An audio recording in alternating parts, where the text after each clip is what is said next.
Hi, everybody. This is Jo Cheray, and I met her in Hutchinson, Kansas.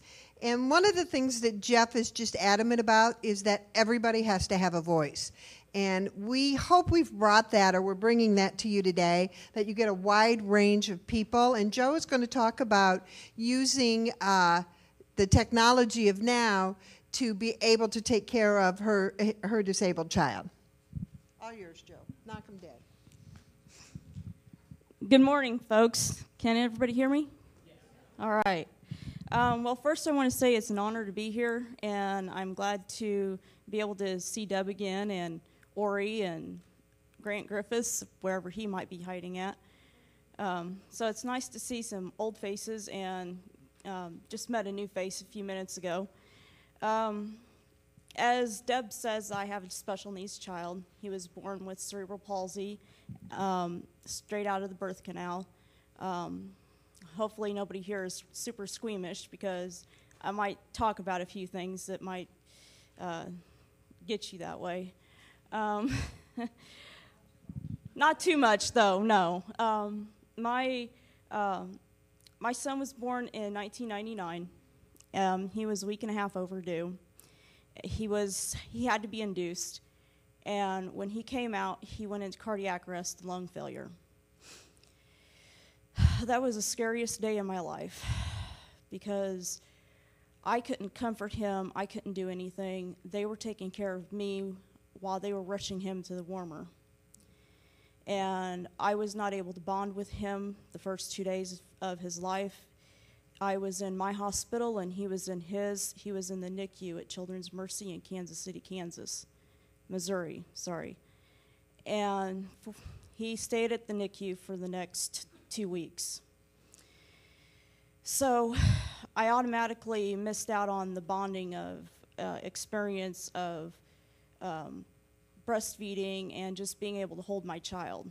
I had to hold him through an isolette with tubes and everything else. Him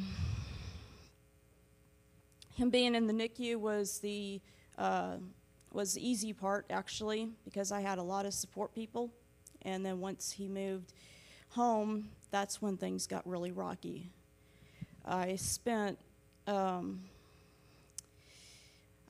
better part of the first 2 years of his life with an abusive man who did not treat me and my son very well, which was also his son. I spent the first 2 years of his life in and out of battered women's shelters, and sometimes homeless. It wasn't until I moved to Topeka that I finally got some stability underneath me. And I met a man in 2006 that brought me back to Topeka, and I was able to finally start getting Anthony into some routines and getting him into school, getting myself into college, that kind of thing. College was a struggle, because I went to college after a hand injury that altered my life. I was bit by a cat about 8 years ago, and it did severe nerve, tendon, bone, ligament, and skin and muscle tissue damage to my right hand, which is my dominant hand. So I tried to do the college thing for about 3 years. I was surprised they lasted that long, and I'm very proud of myself for lasting that long before my physical limitations finally started to take hold. There were some physical requirements of the major that I just couldn't handle. I was pursuing a degree in public health promotion, and there's some physical requirements that I just couldn't handle anymore. So I decided that the health field was a null and void area for me, and that I needed to reinvent myself. So I used the internet. I initially got on the internet with the Dr. Phil Ultimate Weight Loss Challenge. Was anybody familiar with that? Yay. I got on the forums, and I started talking to people on the forums, and soon there was enough of a contingency from northeast Kansas, southern, northwest Missouri, and southwest Nebraska to form a support group on Yahoo Groups. After some time, we decided that we outgrew Yahoo Groups and we went to MSN. And really, the rest, as they say, is history. I have watched the internet evolve. I have been using the internet as a way to communicate with other people, because taking care of a child with special needs is extremely, extremely confining. And your social circles get very limited when you are a single parent to a regular child. Imagine throwing a child with special needs into the mix, because then your social circles really get to be about that small. And for me, it was crucial to get on as many platforms and understand as many platforms as I could, so that I could maintain a level of sanity through everything that I've gone through. Like, I wished I would have had Twitter when Anthony took his first steps, because he didn't take his first steps until he was 18 months. He didn't get bottle broke until he was 18 months. And I wish that I would have had these platforms like Facebook to help to spread that joy. I really didn't have anybody, at that point in time. I wish that I would have had Twitter when he said mama for the first time when he was 5.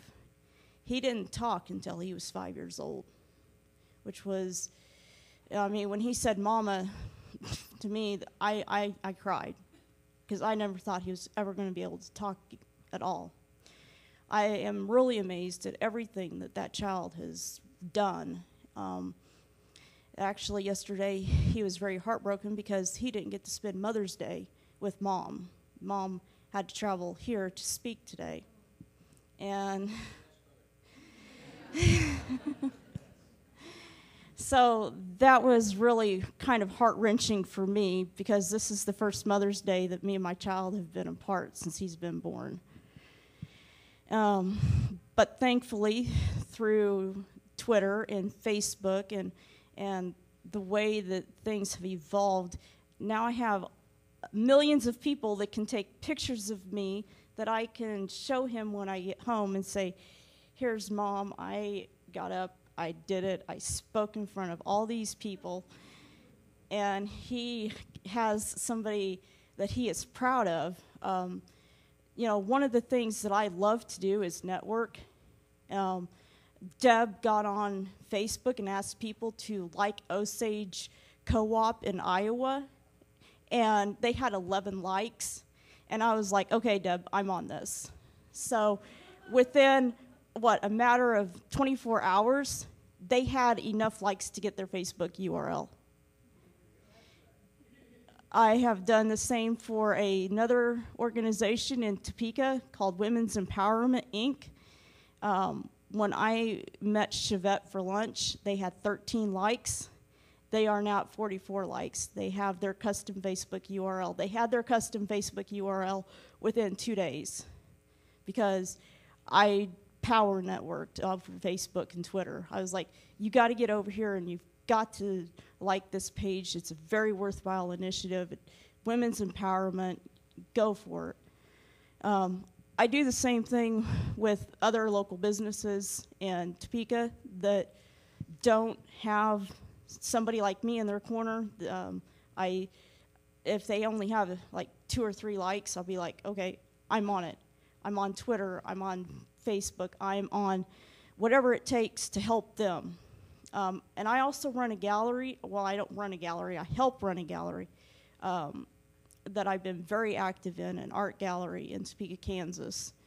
That has really, really catapulted me into the local business scene in Topeka. So if I can do this with all the struggles that I've been through, anybody can do this. Anybody can get Twitter, and anybody can get Facebook. Anybody can get blogging. It just takes determination to do it. And boy, I tell you, that which doesn't kill me has made me stronger. I'm living proof of it.